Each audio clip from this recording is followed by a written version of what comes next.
обсуждали. А так да, разговариваем-то о технике вообще. Айкидо, ну вот, почему сверху все-таки, Тимофей? Почему я не могу ударить сразу вот прямой? Ну, обычно боковой идет, снизу что-то, да? Там, Ну, вообще согласен, да, вот я ходил почему вот на это вот карате, удар у нас сверху? такого Понятно, удара может быть. не было, вернее, он был, но Ну, он вот был, Андрей идет, был Андрей только в идет, сейчас, технической может быть. части этот удар, а в боевой части его никогда не было.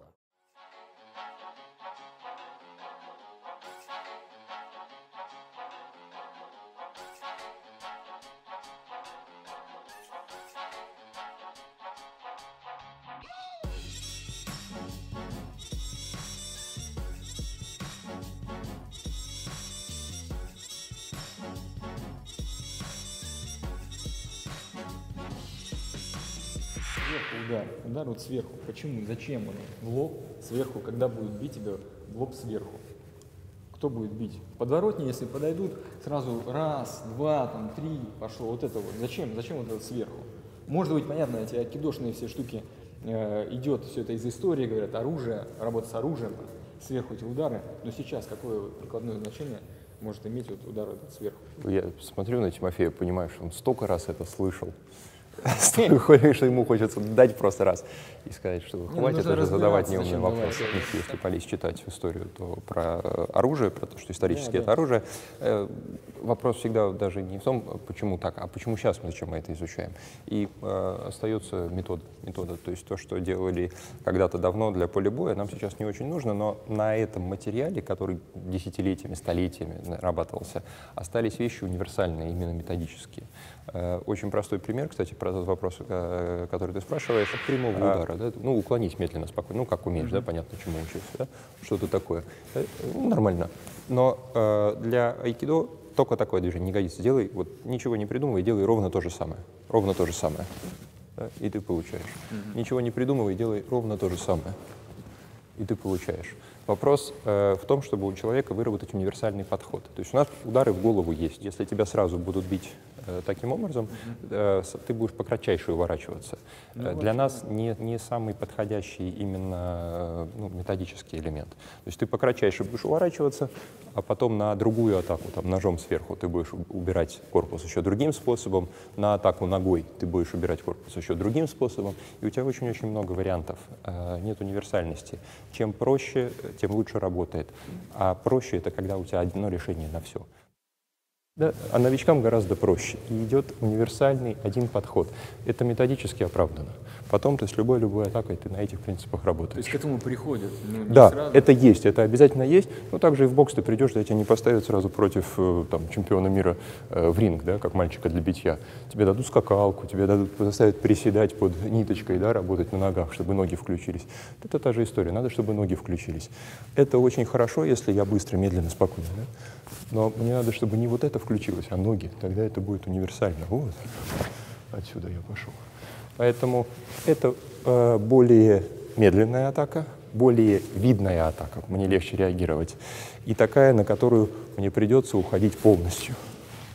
Поэтому это интересно, оправдано именно методически. Нам нужен универсальный подход.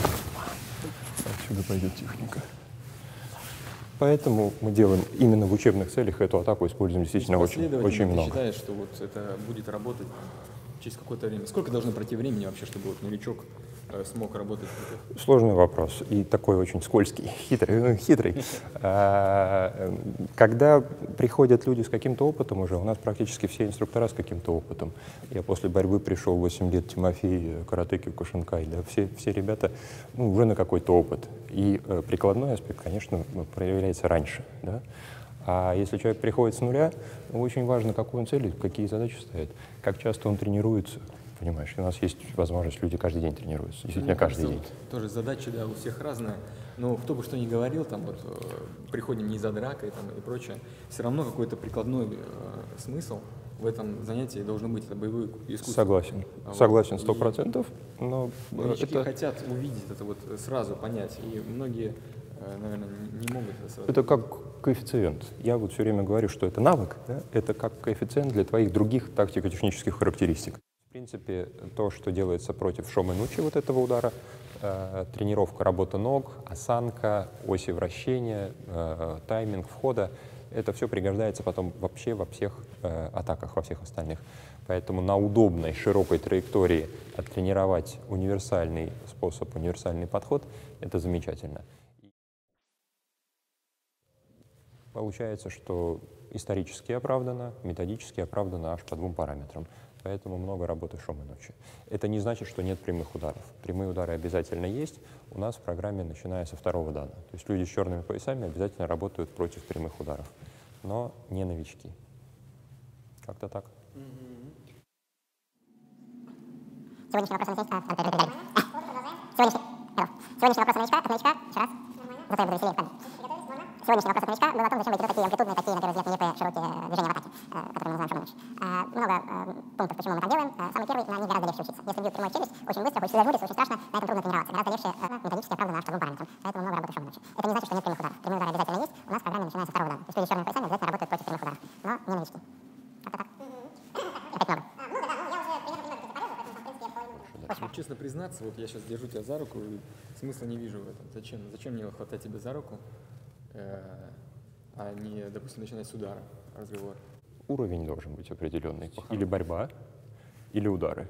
Иногда, но согласись, для пьяной драки я вижу, что ты очень часто иди сюда, на, пам,